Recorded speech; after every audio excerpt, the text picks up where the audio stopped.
焦ったって同じつまり乗車必須の断り船場吉兆みたく使い回す流行り用のマニ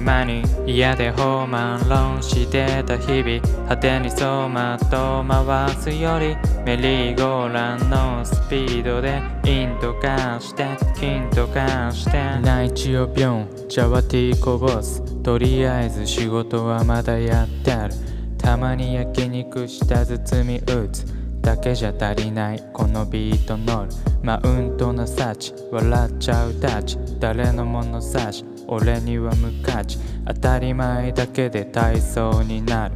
メメントモリも格言となるブレイカー落ちても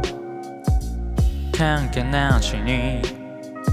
続くパーティーナイト細胞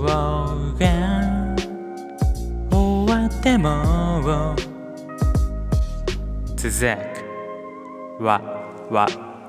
焦ったって同じつまり乗車必須の断り船場吉兆みたく使い回す流行り用のマニ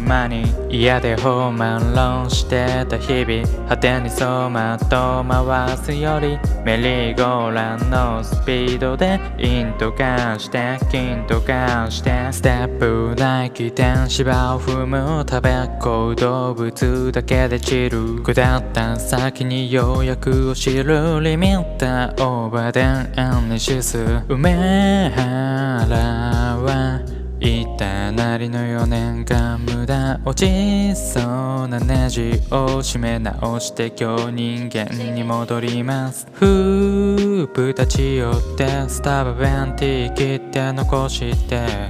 ブームあらがっていたら一周回って同じスタンストータル気にして頭電卓打つのやめにしてくげる放って近づいてきた敵をしないで、yeah